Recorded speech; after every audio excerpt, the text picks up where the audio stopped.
Assalamualaikum warahmatullahi wabarakatuh. Di tengah berbagai kekisruhan yang belakangan ini sering terjadi, terutama kekisruhan yang diperbuat oleh para pejabat dan para petinggi bangsa, banyak sekali pihak-pihak yang bertanya, kemanakah Wakil Presiden Republik Indonesia kita, yaitu Mas Gibran Rakabuming Raka. Karena di tengah begitu banyak persoalan-persoalan yang krusial, persoalan-persoalan yang menimbulkan kegaduhan dan kontroversi, posisi Wakil Presiden itu nyaris tidak pernah muncul ke publik. Misalnya mulai dari persoalan pagar laut yang ada di Kabupaten Tangerang, sampai hari ini kekisruhannya belum tuntas, terutama soal bagaimana mengungkap aktor utama yang kemudian membuat pagar laut sepanjang 30 km itu. Begitupun misalnya ketika ada Badan Gizi Nasional yang mencoba untuk mengusulkan serangga, belalang, dan ulat sebagai salah satu menu alternatif yang akan diberikan kepada adik-adik kita soal makan bergizi gratis, menimbulkan reaksi yang negatif dari rakyat, tapi posisi Wakil Presiden Republik Indonesia juga tidak pernah muncul. Ataupun misalnya ketika kisruh yang teranyar terkait dengan kebijakan Kementerian SDM yang awalnya mengharamkan pedagang eceran menjual tabung gas 3 kg, menimbulkan kontroversi dan kegaduhan, Wakil Presiden Republik Indonesia kita yang terhormat juga tidak pernah kelihatan di mana posisi dan statement-statementnya yang pastinya ditunggu berpihak kepada kepentingan rakyat. Bahkan ketika ada adik kita di Kota Medan beberapa waktu yang lalu, hanya gara-gara misalnya menunggak SPP 3 bulan, kemudian diperlakukan tidak adil dan seterusnya dan seterusnya. Begitu banyak peristiwa-peristiwa politik yang ini tentu membutuhkan seorang pemimpin yang tampil permukaan, tentu memberikan satu statement dan pembelaan bagaimana pemimpin di negara kita ini berpihak kepada rakyat. Di antara begitu banyak kekisruhan itu, kalau saya baca rata-rata secara umum, terutama di media sosial, terutama di media-media online, salah satu sosok yang paling banyak dimention, salah satu sosok yang paling banyak dicari oleh rakyat adalah Wakil Presiden Republik Indonesia. Tentu faktornya dua hal. Pertama, beberapa waktu yang lalu semua orang tahu ada yang disebut dengan launching program Lapor Mas Wapres. Program yang sangat inovatif, program yang sangat segar, program yang tentu saja sangat agresif, terutama untuk bagaimana menyelesaikan persoalan-persoalan yang di negara kita sampai hari ini belum tuntas. Jadi wajar kalau kemudian program Lapor Mas Wapres itu ditagih ketika ada kekisruhan terkait dengan tabung gas 3 kg. Wajar kalau kemudian peran-peran Wakil Presiden ditanyakan misalnya ketika ada sengkarut yang terkait dengan bagaimana pagar laut yang ada di Kabupaten Tangerang dan seterusnya dan seterusnya. Karena publik tahunya program Lapor Mas Wapres itu adalah program jemput bola, di mana program-program itu nantinya akan didesain untuk mendeteksi bagaimana persoalan-persoalan yang ada di negara kita, mulai persoalan hukum, persoalan sosial, persoalan pendidikan, persoalan kesehatan, itu tuntas setuntas-tuntasnya. Dulu ada klaim, ketika launching pertama kali program Lapor Mas Wapres ini adalah program yang sangat inovatif dan solutif. Tentu sebagai buah dari gagasan brilian dari seorang Wakil Presiden Republik Indonesia yang masih sangat belia, masih sangat muda, memiliki jiwa yang tentu saja menggebu-gebu. Bagaimana persoalan kebangsaan kita itu jangan seperti yang masa lampau, tapi adalah bagaimana persoalan yang terjadi hari ini itu bisa tuntas dalam waktu yang sesingkat-singkatnya. Jadi wajar kalau begitu banyak kekisruhan-kekisruhan belakangan ini, salah satu sosok yang paling ditanya itu adalah posisi Wakil Presiden Republik Indonesia. Tentu yang kedua argumennya adalah, kita ingat sepanjang kampanye pemilu di 2024, sosok Wakil Presiden Indonesia saat ini, Mas Gibran, itu kan begitu banyak diapresiasi, terutama oleh para pendukungnya, yang mereka punya satu sebutan yang menurut saya sampai hari ini saya ingat betul.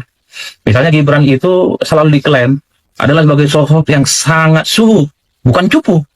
Bahkan ada tagline yang dibuat sepanjang kampanye, dikatain cupu, nyatanya suhu. Itu adalah satu tagline dan satu pemosisian politik. Bagaimana Gibran yang sejak awal proses pencalonannya untuk menjadi Wakil Presiden di Republik Indonesia di underestimate, ingin dibantah. Bahwa Gibran itu adalah sosok pemuda, anak muda yang memiliki prestasi yang cukup panjang, memiliki portofolio yang mentereng yang sangat layak untuk diandalkan.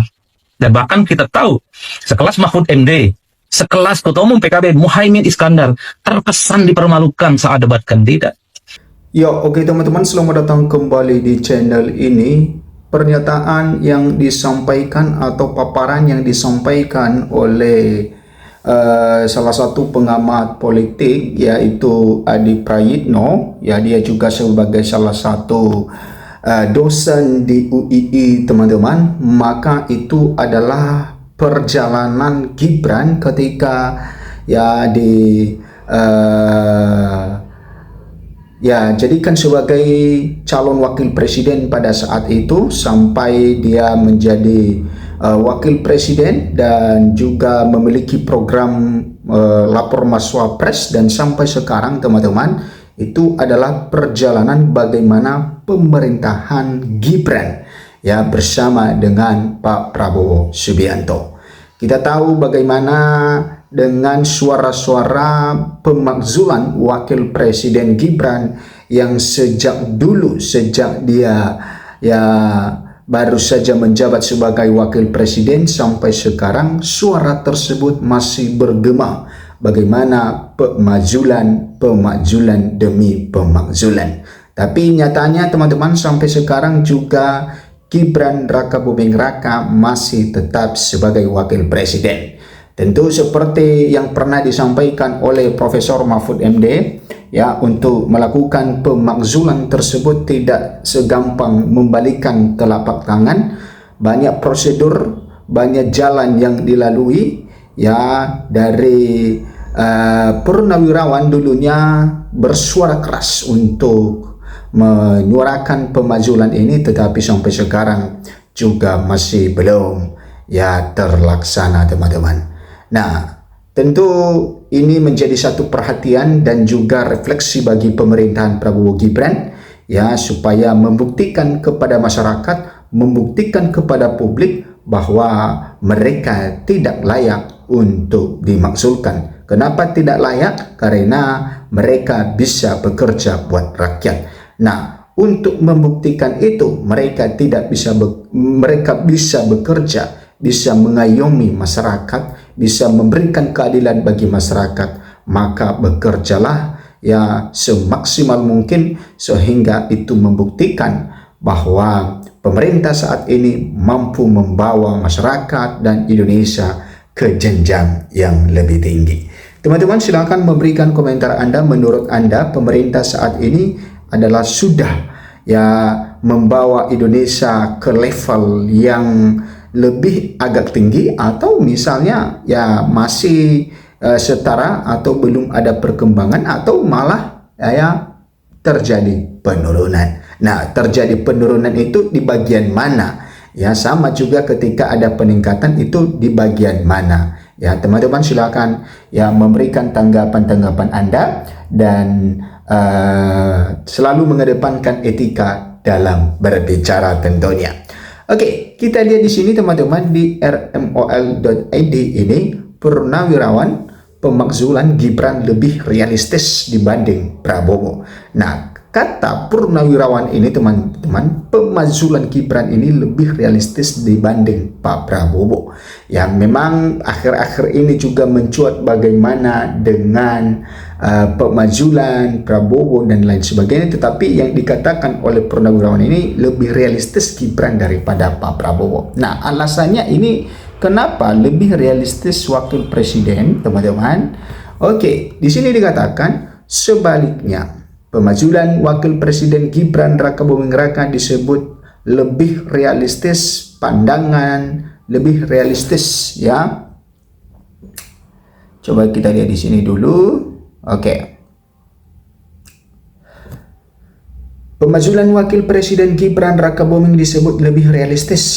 Pandangan itu disampaikan Brigjen TNI Purnawirawan Purnomo dalam diskusi publik bertajuk "Apakah gerakan pemakzulan Prabowo itu realistis?" di kawasan Menteng, Jakarta, Kamis 7 Mei 2026. Nah, ternyata ini disebut atau disampaikan oleh seorang Purnawirawan yang menyampaikan pandangannya bahwa pemakzulan Gibran lebih realistis dari Pak Prabowo. Itu disampaikan di kawasan Menteng, Jakarta, Kamis teman-teman, 7 Mei. Nah, kita lanjut. Apa yang disampaikan oleh Purnomo ini, seorang Purnawirawan TNI. Menurut Purnomo, dorongan langsung untuk memajukan kepala negara berpotensi menimbulkan konflik horizontal dan gejolak politik yang lebih luas. Nah, ini alasannya teman-teman, ya, ketika memajukan kepala negara itu berpotensi menimbulkan konflik horizontal dan gejolak politik yang lebih luas. Nah, apakah dengan memajukan ya wakil presiden, apakah itu juga tidak menimbulkan konflik horizontal yang seperti yang disampaikan tadi? Ya, oke. Jalan tengah apa yang paling baik supaya ya resistensinya, risikonya tidak terlalu besar? Nah, yang pertama adalah pemazulan wakil presiden Gibran, kata Purnomo.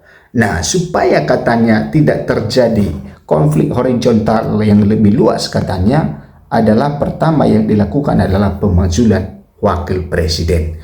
Nah, ia menilai polemik terkait Gibran sudah muncul sejak awal proses pencalonannya. Sebagai calon wakil presiden, Purnomo menyinggung putusan Mahkamah Konstitusi mengenai syarat usia capres-cawapres yang sempat menuai kontroversi luas.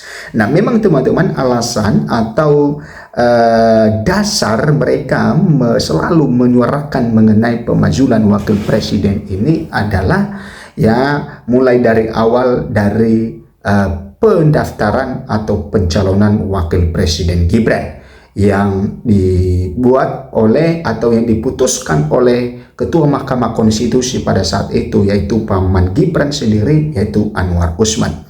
Dan walaupun Anwar Usman sekarang tidak lagi di Mahkamah Konstitusi teman-teman, karena beberapa waktu yang lalu ya Anwar Usman sudah pensiun, tetapi putusannya itu sangat mengubah drastis bagaimana politik dan hukum di negara kita ini. Makanya sering sekali ketika ada pemazulan maka mereka berakar atau ya berawal dari menyinggung mengenai pencalonan wakil presiden Gibran.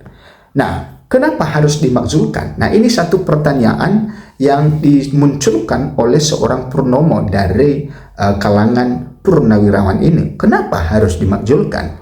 Nah, sebelum mencalon wakil presiden sudah bermasalah, ujarnya. Nah, ini adalah jawaban yang singkat yang dia sampaikan bahwa kenapa harus dimanjurkan, karena sebelum mencalonkan wakil presiden itu sudah bermasalah, makanya harus dimanjurkan. Oke, karena itu Purnomo berpandangan fokus terhadap posisi wakil presiden dinilai lebih memungkinkan dibanding langsung mendorong pemakzulan Presiden Prabowo. Menurut dia, langkah tersebut dapat menjadi opsi politik yang dinilai lebih moderat dengan risiko gejolak yang lebih kecil. Nah, ini yang dia sampaikan teman-teman, dengan memakzulkan wakil presiden ya lebih kecil risikonya, gejolak risikonya daripada memakzulkan seorang presiden. Nah, teman-teman, ya ini yang disampaikan oleh atau pandangan yang disampaikan oleh seorang purnawirawan ini yang bernama ya Purnomo, ya Brigjen TNI Purnawirawan Purnomo, ya dalam hal tersebut teman-teman. Oke. Kita lihat di sini, pakar hukum UGM soroti wacana pemazulan wakil presiden dari sisi konstitusi. Nah, ternyata bahwa ya seorang pakar hukum UGM ini juga pernah menyoroti bagaimana pemakzulan wakil presiden ini atau isu pemakzul. Wacana pemakzulan wakil presiden Gibran Rakabuming Raka mencuat ke ruang publik menyusul pernyataan sikap Forum Purnawirawan TNI yang menyoroti proses pencalonannya dalam pemilihan presiden atau Pilpres 2024 yang lalu. Dalam pernyataan tersebut teman-teman, mereka menyebut keterpilihan Gibran sebagai buah dari konsensus politik yang dipaksakan, serta menilai bahwa proses pencalonannya bertentangan dengan prinsip demokrasi dan keadilan elektoral. Hal ini memicu kembali diskusi di kalangan masyarakat dan pakar hukum ya tata negara terkait legalitas serta kemungkinan konstitusi untuk memberhentikan seorang wakil presiden. Teman-teman, menanggapi hal tersebut, pakar hukum tata negara dari Fakultas Hukum Universitas Gadjah Mada, yaitu Dr. Yance Arizona, SHMH MA, menyampaikan bahwa permintaan pemberhentian wakil presiden Gibran oleh Forum Purnawirawan TNI kepada Majelis Permusyawaratan Rakyat MPR belum memiliki dasar hukum yang memadai. Nah, ini yang dia sampaikan teman-teman, bahwa ya mengenai pemakzulan wakil presiden itu belum memiliki ya dasar hukum yang memadai. Kenapa? Menurutnya, dalam sistem ketatanegaraan Indonesia, setiap proses pemajulan harus berjalan berdasarkan ketentuan konstitusional dan bukan semata-mata didorong oleh opini atau tekanan politik. Oleh karena itu, penting untuk membedakan antara dorongan politis simbolik dan mekanisme hukum yang sungguh-sungguh dapat ditempuh. Argumen-argumennya juga tidak begitu solid serta hukum.